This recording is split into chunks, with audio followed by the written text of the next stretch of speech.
ഉദ്യോഗാർത്ഥികളുടെ സമരത്തിന് മുന്നിൽ മുട്ടുമടക്കി ബീഹാർ സർക്കാർ. പട്നയിൽ ഉദ്യോഗാർത്ഥികളുടെ നിരാഹാര സമരത്തിന് പിന്നാലെ 32,388 അധ്യാപക ഒഴിവുകൾ പ്രഖ്യാപിച്ചു. സ്കൂൾ അധ്യാപക നിയമന പരീക്ഷയുടെ 4ാം ഘട്ടത്തിനായുള്ള ഔദ്യോഗിക വിജ്ഞാപനമാണ് പുറപ്പെടുവിച്ചത്. YS അഭിനന്ദ് കൂടുതൽ വിവരങ്ങൾ നൽകും. അഭിനന്ദ്, ദില്ലിക്കും ജാർഖണ്ഡിനും പിന്നാലെ ബീഹാർ സർക്കാരും സമാനമായ ഒരു സമരത്തിന് മുന്നിൽ മുട്ടുമടക്കിയിരിക്കുന്നു.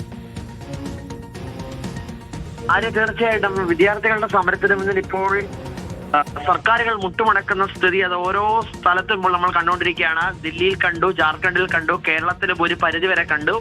ഇതിന് പിന്നാലെയാണ് ഇപ്പോൾ ദിലീപ് കുമാർ എന്ന വിദ്യാർത്ഥി നേതാവിന്റെ നേതൃത്വത്തിൽ ഇന്ന് രാവിലെയോടുകൂടി 1000കണക്കിന് വിദ്യാർത്ഥികൾ ഗാർദാനി ബാഗിൽ, പട്നയിലുള്ള ഒരു സ്ഥലമാണ്, അവിടെ പ്രതിഷേധിക്കാനായിട്ട് എത്തിയത്. അനിശ്ചിതകാല നിരാഹാര സമരവും പ്രഖ്യാപിച്ചിരുന്നു. വിദ്യാഭ്യാസ മന്ത്രി മിഥിലേഷ് തിവാരി രാജിവെക്കണമെന്ന് ആവശ്യപ്പെടുന്നു. അദ്ദേഹമാണ് നേരത്തെ ഒരു പരസ്യ വാഗ്ദാനം നൽകിയത്.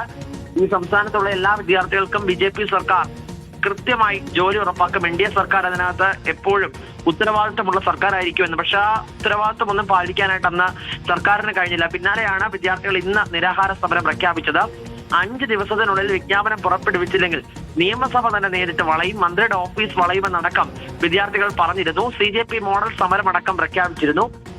ഏറ്റവും പ്രധാനപ്പെട്ട കാര്യം എന്നത് ഈ പ്രതിഷേധം തുടങ്ങിയ 6 മണിക്കൂറിനുള്ളിൽ തന്നെ സർക്കാർ ഒരു തീരുമാനത്തിലേക്ക് എത്തി. 32,388 അധ്യാപക തസ്തികകളാണ് സൃഷ്ടിച്ചിരിക്കുന്നത്. സെപ്റ്റംബർ 1 മുതൽ അപേക്ഷ നൽകാനായിട്ട് പറ്റും.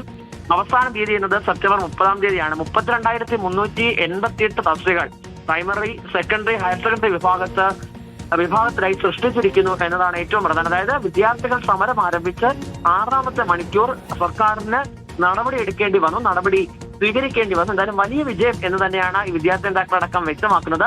പ്രതിപക്ഷവും വിദ്യാർത്ഥി നേതാക്കൾക്ക് പിന്തുണയുമായി എത്തിയിരുന്നു. കുറച്ച് ദിവസം കൂടി കഴിഞ്ഞിരുന്നെങ്കിൽ ഒരു സംഘർഷഭരിതമായ സാഹചര്യം തന്നെ അവിടെ ഉണ്ടായേനെ. അതിന് നേരത്തെ തന്നെ ഒരു കരുതിക്കൂട്ടിയുടെ തീരുമാനത്തിലേക്ക് BJP NDA സർക്കാർ കടന്നു എന്നതാണ് ഏറ്റവും പ്രധാനം. CJP പ്രതിഷേധം, ജാർഖണ്ഡ് വിദ്യാർത്ഥി പ്രതിഷേധം അടക്കം മുന്നിലുള്ള സാഹചര്യത്തിലാണ് എടുക്കപ്പെട്ടുള്ള നടപടി വിദ്യാർത്ഥി പ്രതിഷേധത്തിന് മുന്നിൽ സ്വീകരിച്ചിരിക്കുന്നത്. തീർച്ചയായും YS അഭിനന്ദാണ് വിവരങ്ങൾ നൽകിയത്.